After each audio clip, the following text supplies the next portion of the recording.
Maqaa Abbaa, kan Ilmaa, kan Hafuura Qulqulluu, Waaqayyo tokkoon. Amiin. Jaalatamtoota maatii Waaqayyoo, maqaa Gooftaa keenyaa Iyesuus Kiristoositiin akkam jirtu, akkam yoo nageessanii. Amiin. Waaqayyoon Abbaan jaalalaa, Abbaan dhiifamaa, akka cubbuu keenyaa, akka balleessaa keenyaa osoo nutti hin eekkabiin kan yeroo kanaan kan nu ga'e, maqaan isaa kan ulfaatee nuuf haa ta'u. Ilaa haadha koo, ilaa ilma kee. Jecha kanaa kan dubbate Gooftaa keenya Iyesuus Kiristoosidha.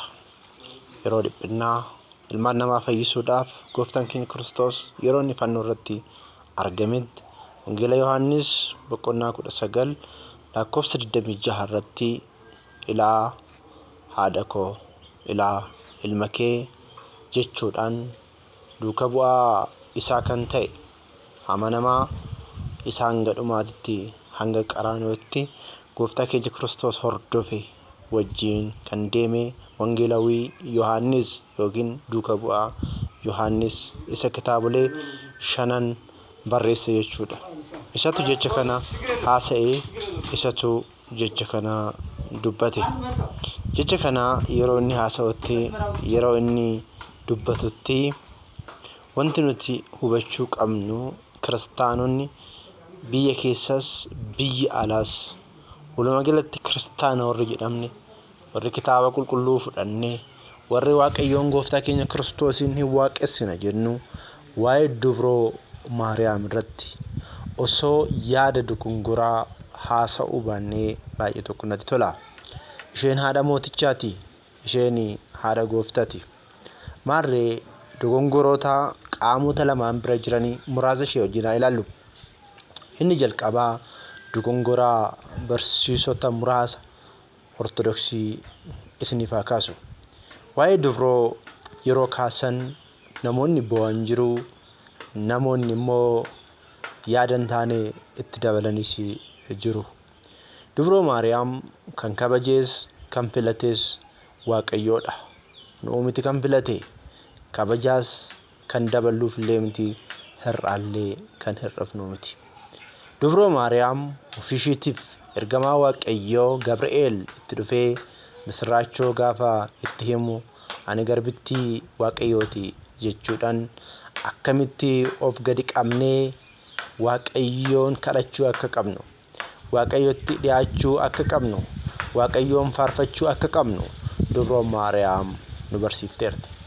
Kanaaf dubroon Maariyaam barsiistuu wangeelati jechuu ni dandeenya. Inni biraa immoo dubroo Maariyaam wangeela yookiin duuka buutuu amanamtuudha. Hanga qaraaniyootitti ilma ishee wajjin kan deemte, imimmaa ishee kan lolaaste. Isa bichaa miti, Gooftaan keenya Kiristoos ijoollummaa isaatti biyya Gibxiitti yeroo baqatutti wajjin kan baqatte, gidiraa baay'ee kan argite dubroo Maariyaamidha. Kanaaf dubroo Maariyaam kabajuudhaaf jecha yaadota adda addaa warroonni facaasanii, namoonni biroo immoo dubroo Maariyaam diina akka ta'an, dubroo Maariyaamin akka arrabsan warroonni taasisan Ortodoksuma keessa warroonni jiran baay'ee isaanii akka ta'e kana hundi keenya iyyuu hubachuu qabna. Waa'een fayyinaa Waaqayyoon harka jira, dubroo Maariyaam harkaa miti. Dubroo Maariyaam Waaqayyoodhaa walitti nu araarsite yoo jennu ofii isheetiif aangoo waaqummaa qabaattee osoo hin taane Waaqayyoon Abbaan jaalalaa, Waaqayyoon Abbaan dhiifamaa ilmaan namaa fayyisuu waan barbaaduuf, sababa waan barbaaduuf karaa dubroo Maariyaamitiin dhiifama nuu laachuu danda'a. Karaa qulqullootaatiin dhiifama nuuf laachuu danda'a. Kana jechuun karaa dubroo Maariyaamitiin ala fayyinni hin jiru jechuu miti. Waa'een fayyinaa Waaqayyoon harka jira. Waaqayyootu murteessaa, Waaqayyootu kennaallee siif kenna. Kanaaf Ortodoksii keessatti warroonni barumsa dogongoraa barsiisanii tokko dubroo Maariyaamiin ala fayyinni hin jiru, kadhannaa dubroo Maariyaamiitiin ala araarsummaan hin jiru warroonni jedhanii barsiisan dhagaa jirra. Isa bichaa miti, dubroo Maariyaam osoo hin jirre ta'ee Kiristoos hin dhalatuu ture. Warroonni jedhaniitu immoo yaada ijoollummaa yookiin yaada daa'imaa haasa'anis jiru. Gooftaan keenya Kiristoos ilmaan namaa isaa fi meeshaadha yookiin ijoollee isaati yookiin qabeenya isaati. Qabeenya isaa akka fe'e gochuu ni danda'a. Dubroo Maariyaam Waaqayyootu filatee Waaqayyo waan filateef immoo Dubroo Maariyaam hin diddii jechuu miti. Ilmaan namaa fayyisuudhaaf Waaqayyoon waadaa seeneera.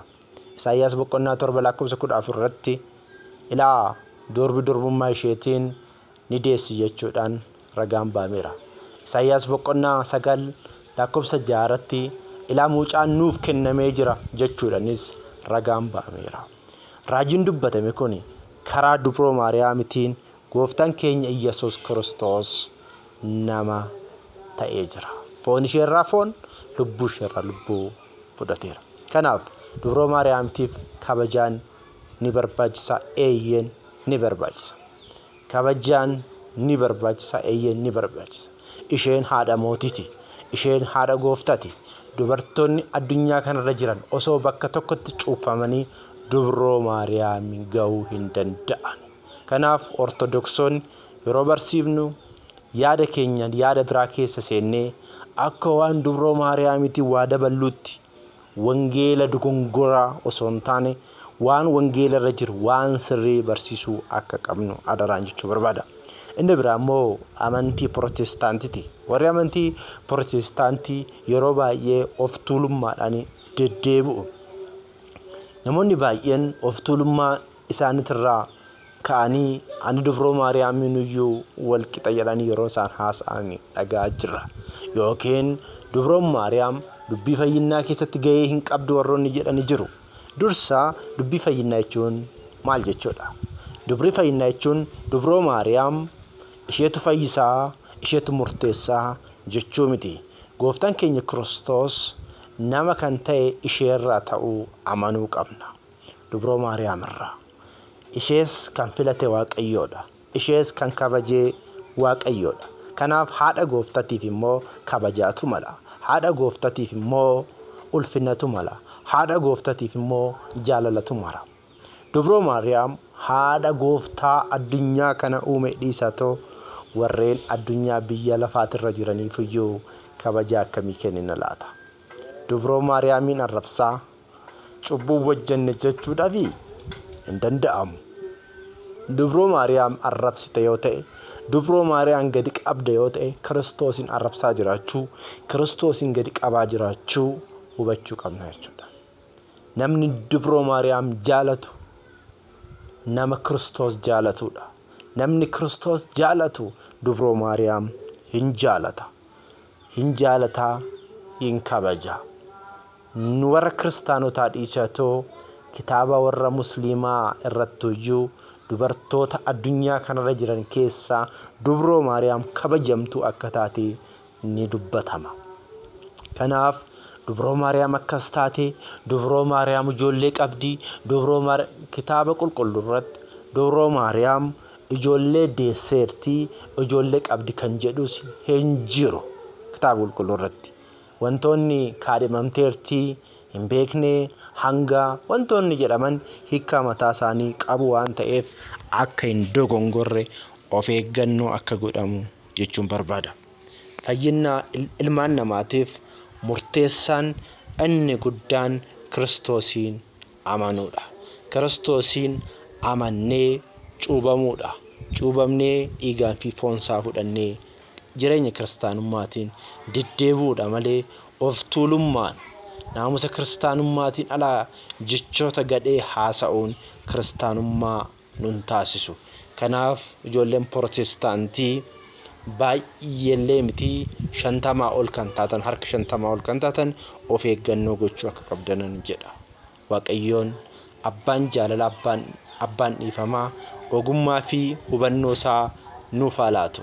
Haati gooftaa, haati Waaqayyoo kabajamtuudha, jaalatamtuudha. Dubartoota addunyaa kanarra jiran keessaa isheen addaadha. Kanaaf ergamaa Waaqayyoo ati dubartoota keessaa kan filatamteedha jedhe. Eeyyeen Dubroo Maariyaam filatamtuudha.